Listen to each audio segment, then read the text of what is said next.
आनंदी,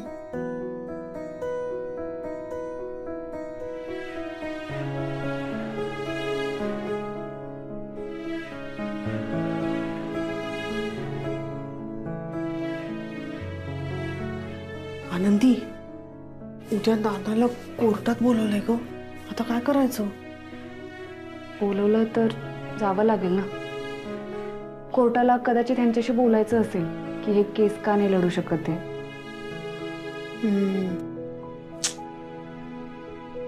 अगं पण दादाने कोर्टात पत्र पाठवलं होतं ना. हो, पण प्रत्यक्षात भेटायचं असेल ना. पण मला काय म्हणायचंय, नाही मला काय म्हणायचंय की कोर्टाला काय करायचंय हा आमचा प्रश्न आहे की नाही. केस आमची आहे ना, आम्हाला वकील बदलायचं असेल तर. आई तसं नसतं अगं, प्रोसिजर असते. म्हणजे काय होतं, एखादी केस फ्रॉड निघते किंवा त्याच्यात चुका निघतात, म्हणून वकील अंग काढून घेतात, म्हणून कोर्टाला बघायचं असतं. कळलं? आनंदी, आता काय करायचं मग? आता त्याने नाही आला तो उद्या, नकारच दिला, मला नाही यायचं, मग काय करायचं? आई आई दादा असं करणार नाही, माझी खात्री आहे. तो माझ्यासाठी नक्की येणार, बघ तू.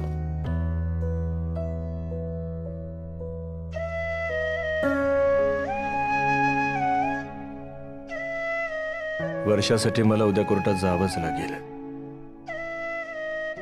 म्हणजे उद्या मलाच केस कंटिन्यू करावी लागणार, केसचे मुद्दे मांडावे लागणार, आणि माझी काहीच तयारी झाली नाहीये.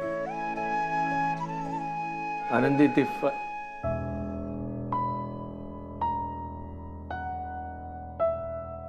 मी कोर्टात जाणार तर स्वतःच्या पायावरतीच गेलो पाहिजे. स्वतःच्या पायावरती उभं राहून मी केस लढली पाहिजे. मला स्वतः जाऊन आता माझी फाईल घेऊन यायला हवी.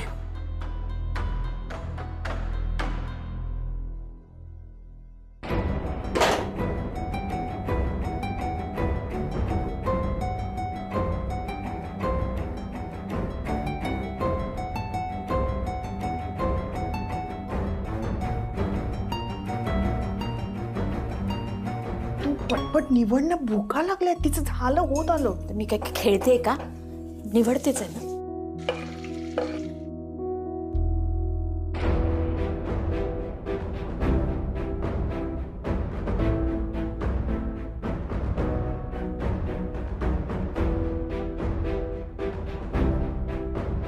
राघवा, ए बाळा, काय हवंय का रे? नाही, काय नाही, काय नाही. हे बाय माझे, अहो कशाला आलात तुम्ही बाहेर? काही हवं असेल तर मला सांगायचं ना तुम्ही. दादा अरे तिथेच थांब, थांब तिथेच,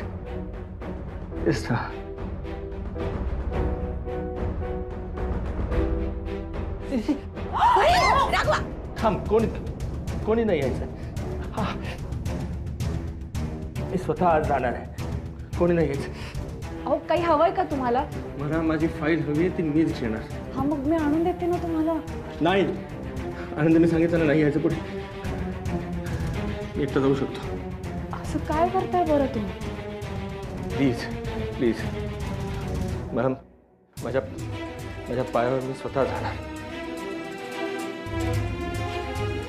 नाही, मी सांगितलं ना कोणी पुढे यायचं नाही म्हणून.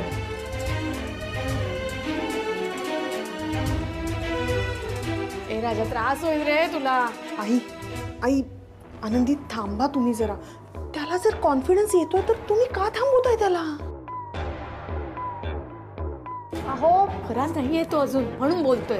राघवा, अहो नाही, मागे कोणी पुढे यायचं नाही. असं काय करताय बरं तुम्ही? आई सांगा ना आई यांना. ए राजा, ए राघवा, नाही, कोणी यायचं नाही, मी एकटा जाईन.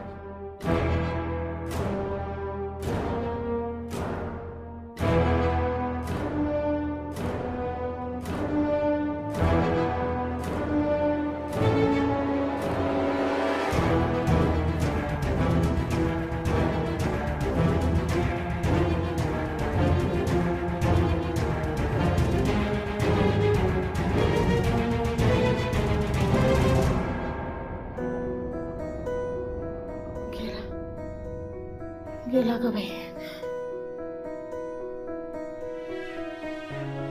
स्वतःच्या पायाने गेला तो. बस झालं.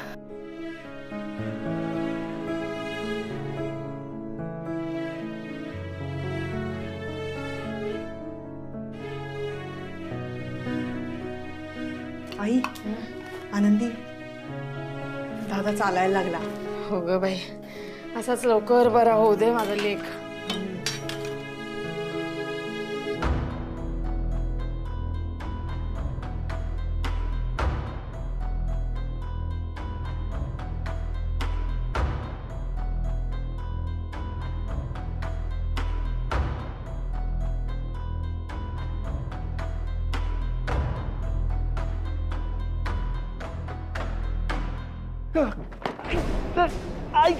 राघवा, दादा, आई बघा.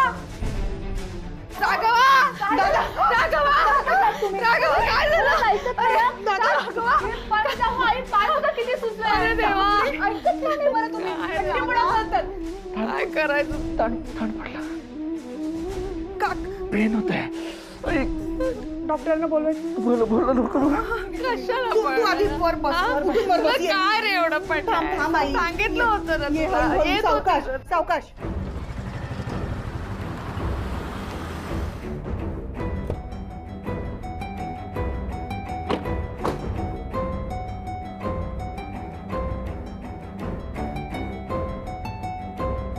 लोकेशन मूव होत नाही म्हणजे इथेच कुठेतरी आहे. इकडे बघ, सरळ जाऊन बघ. सुनीत, हो मागे बघ.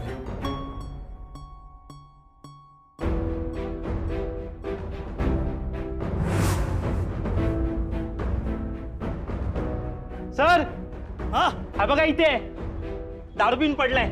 ए अतुल उठ. अतुल उठ. अतुल, शुद्धीवर ये. अरे तुम्ही मी सांगतो. सांगितलं ना मी अडकलोय कशात तरी. तुम्ही घ्या ना पुढची तारीख. थांब. मी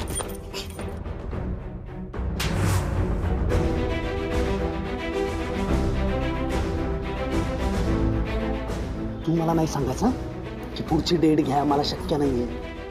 हे माझ्या बरोबर नाही करायचं.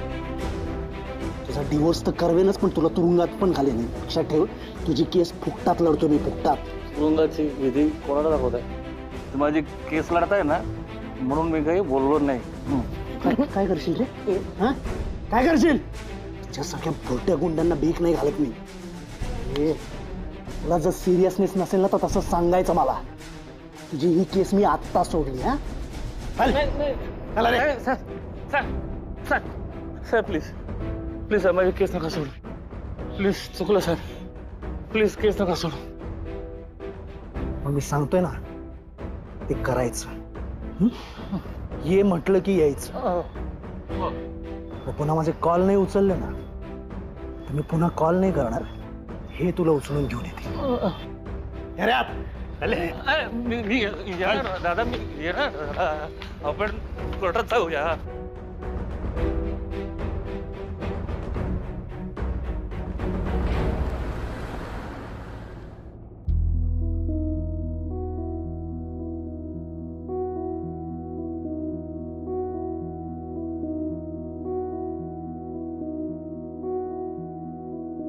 पायावर खूप जास्त भार पडलाय म्हणून हा असा त्रास झालाय.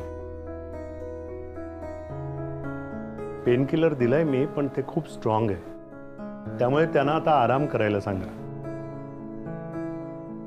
आणि पायाची मूवमेंट नीट होत नाहीये तोपर्यंत चालायचा अजिबात प्रयत्न करू नका. येतो मी.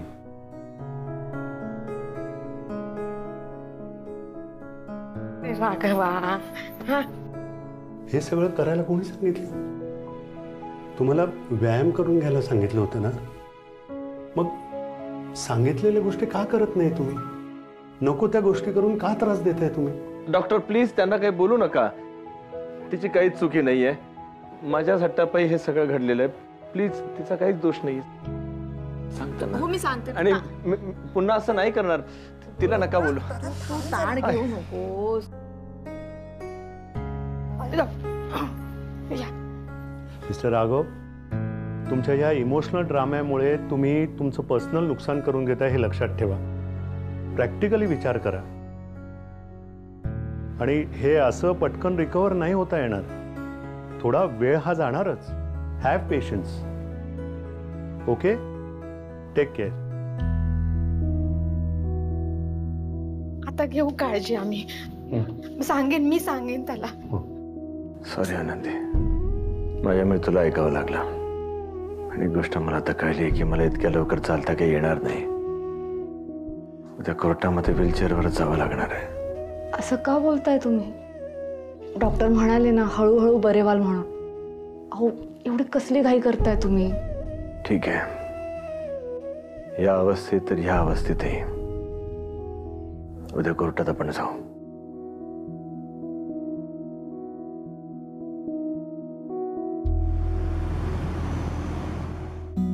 आनंदी, दादा रेडी झालाय का ग? हो. हा.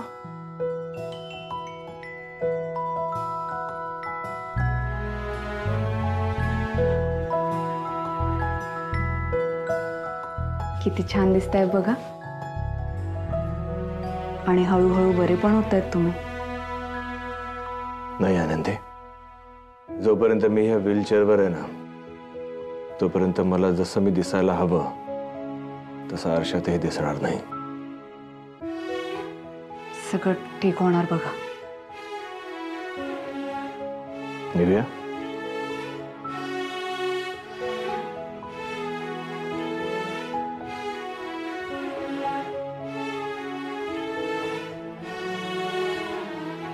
चला.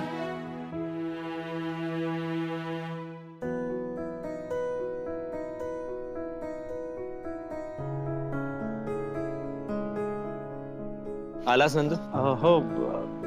तब्येत कशी आहे आता? बरी. साहेबांनो चला तुम्हाला गाडीत बसवतो. निघूया. हां.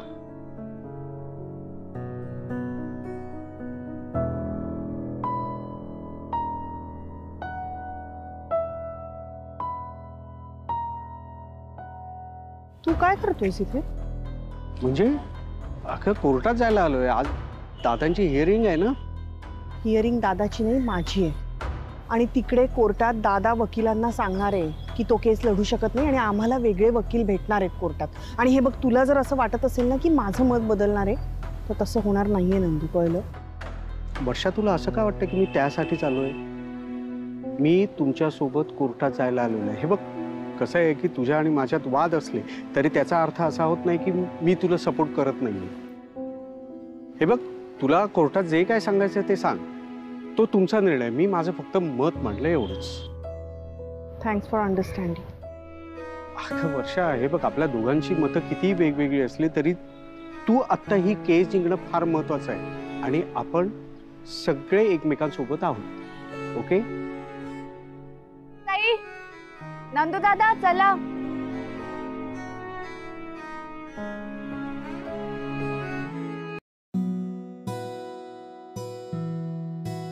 आनंदी, इथे आल्यावर बरं वाटतं आता. तुम्ही लवकरच बरे व्हाल आणि लवकरच तुमचं काम पण सुरू होईल. जाऊयात आज? हो. अरे राघव, कसा आहेस? बरा. अरे आम्हाला तर वाटलं होतं तुझी आमची भेट होणारच नाही. तू कोर्टात कधी येणारच नाहीस. अशी वेळ कधीच येणार नाही. बरं राघव, तुझी आता तब्येत कशी आहे? रिकवर होतो. चांगलंच आहे. आता काय बाबा, सिंपती मिळणार तुला. व्हीलचेअरवर आलास ना, सगळे कौतुक करणार बघ तुझं.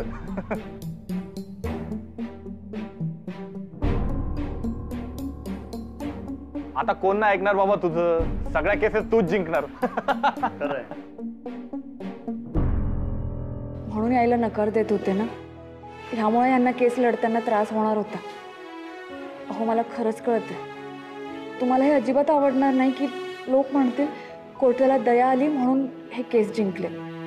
अरे राघव, मी ऐकले की ही केस तू दुसऱ्याला हँडओव्हर करतोय. हे बघ, असं काही करू नकोस. अरे आता तुझा ऍक्सिडेंट झाल्यामुळे तुझी बाजू पण स्ट्रॉंग झाली आहे ना. सो आता ही केस तूच लढ. खरंय.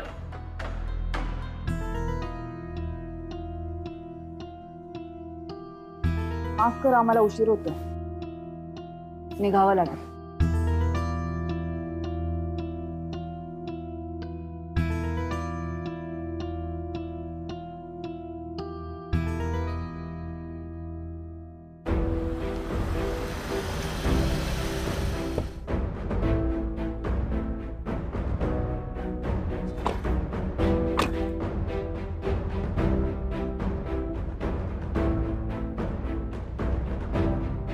तर मी सांगेन तसंच वागायचं. कुठेही गायब झालास ना, याद राख. चल.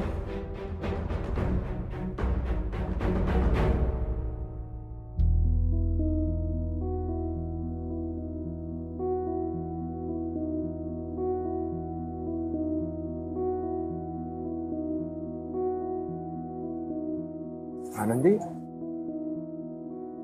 आतमध्ये जायचंय, मग तू इथे का थांबलीस? आता कोण काय बोललं तुम्हाला हा विचार इथेच थांबवा, मगच आत जायचं आपण. इथे कोण काय बोललं ते मी विसरेन, पण आतमध्ये गेल्यानंतर लोक, माझे वकील मित्र तर भेटणारच आहेत, ते बोलणारच आहेत, ते मला ऐकावं लागणारच आहे. म्हणून मला इथे यायचं नव्हतं आनंदी. सगळ्यात आधी आपण काय ठरवायला हवं माहिती? लोक आपल्याला काय बोलतील ह्याचा विचार नाही करायचा आपण, ह्याचा त्रास करून नाही घ्यायचा आपण. तुम्ही व्हीलचेअरवर आहात, बेडवर आहात, यावरून तुमची बुद्धिमत्ता नाही ना ठरत. आज तुम्ही एवढे मोठे वकील झालात ते फक्त तुमच्या बुद्धिमत्तेमुळे.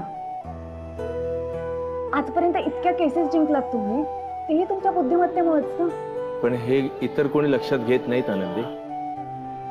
आता हे सगळे लोक ऍडव्होकेट राघव कर्णिकला बघतायत, ते व्हीलचेअरवर बसलेला, आणि आता ते काय करणार? मला सिंपती देत राहणार. मला तेच नको आहे. व्हीलचेअरवर बसणं म्हणजे कमीपणा आहे? असं असेल तर मग ज्यांना आयुष्यभर व्हीलचेअरवर बसावं लागतं त्यांनी तर जगूच नाही. नाही, मला असं म्हणायचं नाहीये, अजिबात नाहीये. पण मी व्हीलचेअरवर असल्या कारणाने आता बऱ्याचशा गोष्टी बदलल्या.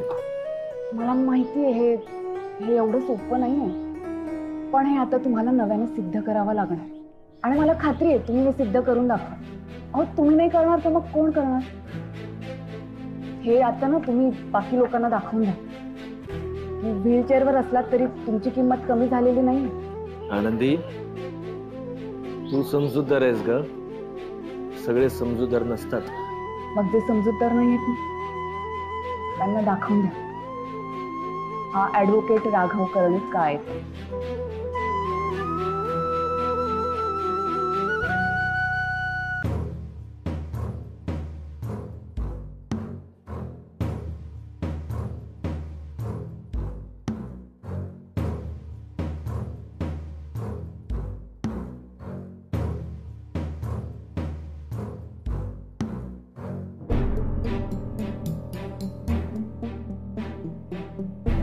मला आता कळत नाहीये की ही केस हँडओव्हर करू की नको. पण मी आता हा विचार का करतोय? मला माहिती आहे मी नाही लढू शकत ही केस, पण अशा अवस्थेत इथपर्यंत आलोय तर मी. आनंदी म्हणते तसे ही केस माझ्यासाठी जोडली गेलेली आहे. मी सगळ्या गोष्टी जवळून पाहिल्यात. पण माझ्या बहिणीची केस मी जितक्या पोटतिडकीने लढेन तितक्याच पोटतिडकीने दुसरा कोणी लढेल का?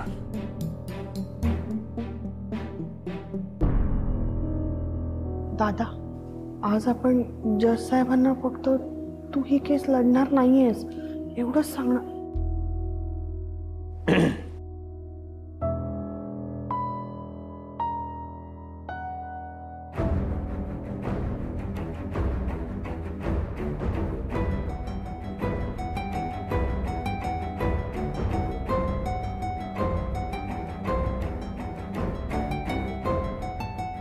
हे बाय माझे अतुल विराज भाऊ सोबत. पण हे तर मला म्हणालेले अतुल कुठे मला माहिती नाही म्हणून. थँक्यू.